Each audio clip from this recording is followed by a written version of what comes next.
Bonjour à tous. Bon, mais maintenant, on va en arriver donc à la troisième lecture, toujours du livre Le Petit Prince. Donc c'est parti.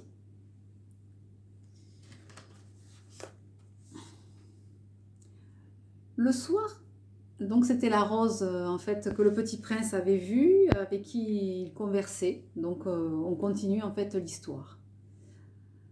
Donc c'est la rose en fait qui parle au Petit Prince. Le soir, vous me mettrez sous globe. Il fait très froid chez vous. C'est mal installé. Là d'où je viens, mais elle s'était interrompue. Elle était venue sous forme de graine. Elle n'avait rien pu connaître des autres mondes. Humiliée de s'être laissée surprendre à préparer un mensonge aussi naïf, elle avait toussé 2 ou 3 fois pour mettre le petit prince dans son tort. Ce paravent, j'allais le chercher, mais vous me parliez.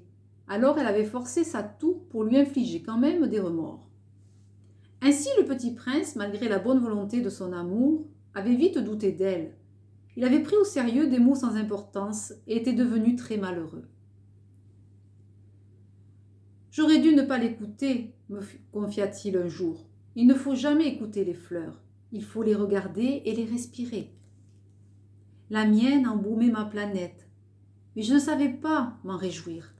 Cette histoire de griffes qui m'avait tellement agacée eût dû m'attendrir. Il me confia encore. Je n'ai alors rien su comprendre. J'aurais dû la juger sur les actes et non sur les mots. Elle m'embaumait et m'éclairait. Je n'aurais jamais dû m'enfuir. J'aurais dû deviner sa tendresse derrière ses pauvres ruses. Les fleurs sont si contradictoires. Mais j'étais trop jeune pour savoir l'aimer.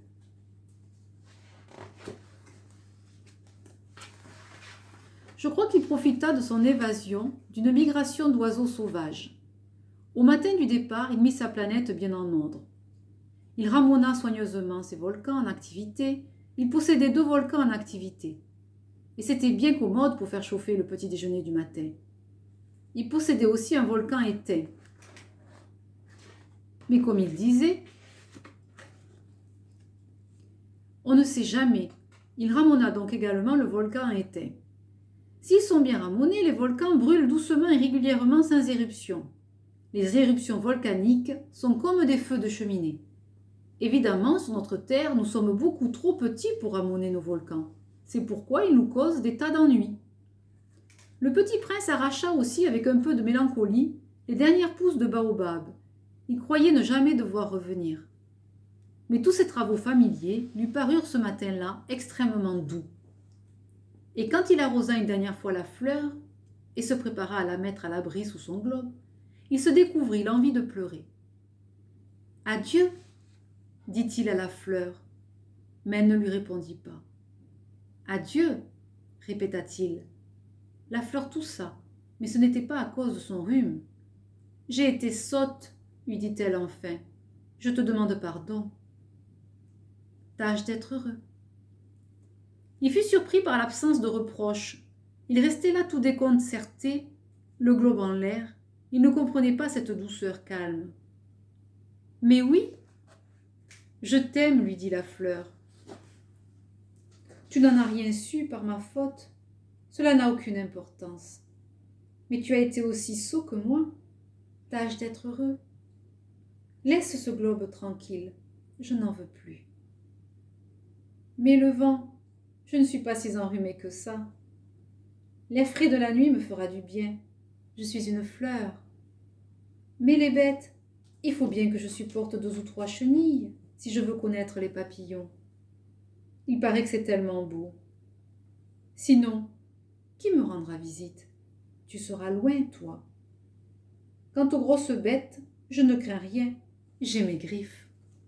Et elle montrait naïvement ses 4 épines. Puis elle ajouta, « Ne traîne pas comme ça, c'est agaçant. Tu as décidé de partir, va-t'en. » Car elle ne voulait pas qu'il la vît pleurer. C'était une fleur tellement orgueilleuse. Il se trouvait dans la région des astéroïdes 325, 326, 327, 328, 329 et 330. Il commença donc par les visites pour y chercher une occupation et pour s'instruire. Le premier était habité par un roi.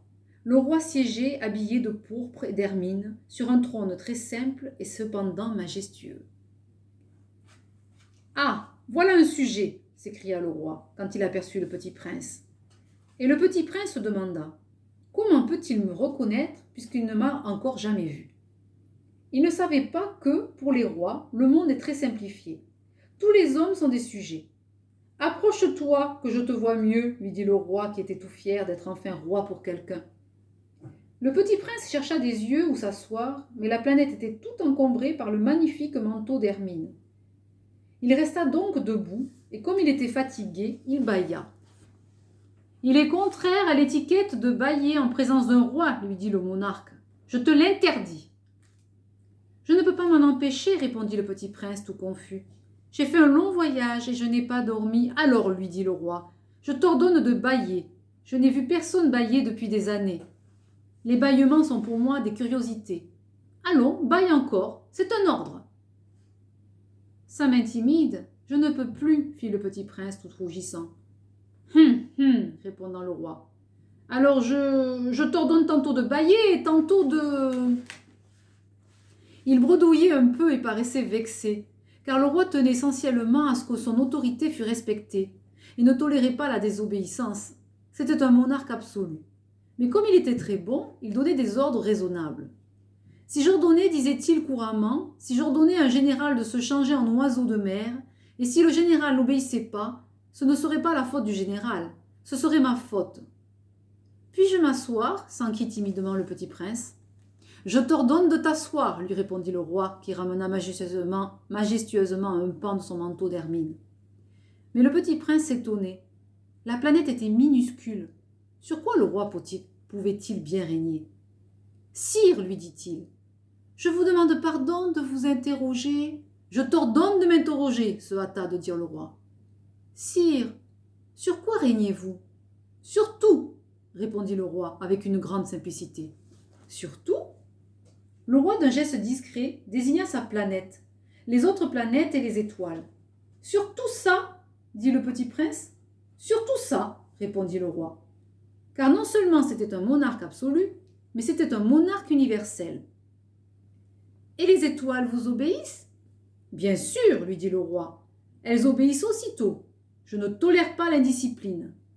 Un tel pouvoir émerveilla le petit prince. S'il l'avait détenu lui-même, il aurait pu assister non pas à 44, mais à 72 ou même à 100 ou même à 200 couchers de soleil dans la même journée sans avoir jamais à tirer sa chaise. Et comme il se sentait un peu triste à cause du souvenir de sa petite planète abandonnée, il s'enhardit à solliciter une grâce du roi. « Je voudrais voir un coucher de soleil. Faites-moi plaisir. Ordonnez au soleil de se coucher. » Si j'ordonnais à un général de voler d'une fleur à l'autre à la façon d'un papillon, ou d'écrire une tragédie, ou de se changer en oiseau de mer, et si le général n'exécutait pas l'ordre reçu, qui, de lui ou de moi, serait dans son tort? Ce serait vous, dit fermement le petit prince. Exact. Il faut exiger de chacun ce que chacun peut donner, reprit le roi. L'autorité repose d'abord sur la raison. Si tu ordonnes à ton peuple d'aller se jeter à la mer, il fera la révolution. J'ai le droit d'exiger l'obéissance parce que mes ordres sont raisonnables. Alors, mon coucher de soleil, rappela le petit prince, qui jamais n'oubliait une question une fois qu'il l'avait posée. Ton coucher de soleil, tu l'auras.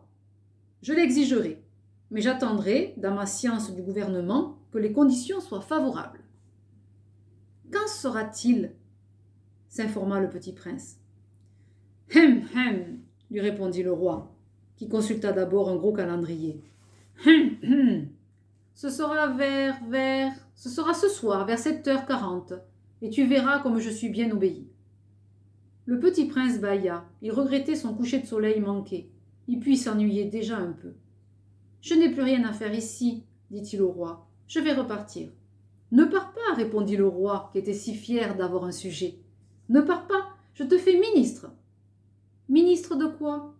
De la justice. Mais il n'y a personne à juger. On ne sait pas, lui dit le roi. Je n'ai pas fait encore le tour de mon royaume. Je suis très vieux, je n'ai pas de place pour un carrosse, et ça me fatigue de marcher. Oh, mais j'ai déjà vu, dit le petit prince qui se pencha pour jeter encore un coup d'œil sur l'autre côté de la planète. Il n'y a personne là-bas non plus.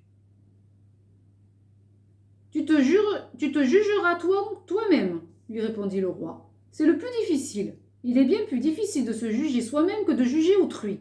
Si tu réussis à bien te juger, c'est que tu es un véritable sage. Moi, dit le petit prince, je puis me juger moi-même n'importe où. Je n'ai pas besoin d'habiter ici. Dit le roi. Je crois bien que sur ma planète, il y a quelque part, un vieux rat. Je l'entends la nuit. Tu pourras juger ce vieux rat. Tu le condamneras à mort de temps en temps. Ainsi sa vie dépendra de ta justice. Mais tu le gracieras chaque fois pour l'économiser. Il n'y en a qu'un. L'absurdité de la situation. Je regarde mon chat. Moi, répondit le petit prince, je n'aime pas condamner à mort, et je crois bien que je m'en vais. Non, dit le roi. Mais le petit prince, ayant achevé ses préparatifs, ne voulut point peiner le vieux monarque. Si votre majesté désirait être obéie ponctuellement, elle pourrait me donner un ordre raisonnable. Elle pourrait m'ordonner, par exemple, de partir avant 1 minute. Il me semble que les conditions sont favorables. Le roi n'ayant rien répondu, le petit prince hésita d'abord, puis, avec un soupir, prit le départ. « Je te fais mon ambassadeur, se hâta alors de crier le roi. Il avait un grand air d'autorité. Les grandes personnes sont bien étranges, se dit le petit prince en lui-même, durant son voyage. La deuxième planète était habitée par un vaniteux. « Ha ha, voilà la visite d'un admirateur !» s'écria de loin le vaniteux dès qu'il aperçut le petit prince. Car, pour les vaniteux, les autres hommes sont des admirateurs. « Bonjour, dit le petit prince. Vous avez un drôle de chapeau. »« C'est pour saluer, lui répondit le vaniteur. C'est pour saluer quand on m'acclame. Malheureusement, il ne passe jamais personne par ici. »« Ah oui, dit le petit prince, qui ne comprit pas. Frappe tes mains l'une contre l'autre, conseilla donc le vaniteux. Le petit prince frappa ses mains l'une contre l'autre. Le vaniteux salua modestement en soulevant son chapeau. « Ça, c'est plus amusant que la visite au roi, se dit en lui-même le petit prince. Et il recommença de frapper ses mains l'une contre l'autre. Le vaniteux recommença de saluer en soulevant son chapeau. Après 5 minutes d'exercice, le petit prince se fatigua de la monotonie du jeu. « Et pour que le chapeau tombe, demanda-t-il, que faut-il faire ?» Mais le vaniteux ne l'entendit pas. Les vaniteux n'entendent jamais que les louanges. « Est-ce que tu m'admires vraiment beaucoup ?» demanda-t-il au petit prince. « Qu'est-ce que signifie admirer ?»« Admirer signifie reconnaître que je suis l'homme le plus beau, le plus habillé, le plus riche et le plus intelligent de la planète. »« Mais tu es seul sur ta planète. Fais-moi ce plaisir, admire-moi quand même. »« Je t'admire, dit le petit prince en haussant un peu les épaules. Mais en quoi cela peut-il bien t'intéresser ?» Et le petit prince s'en fut. Les grandes personnes sont décidément bien bizarres, se dit-il simplement en lui-même durant son voyage.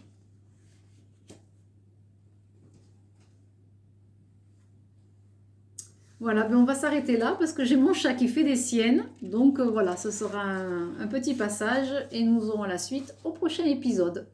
Voilà, écoutez, je vous souhaite une bonne soirée et puis je vais aller voir si mon petit chat ne me fait pas de dégâts.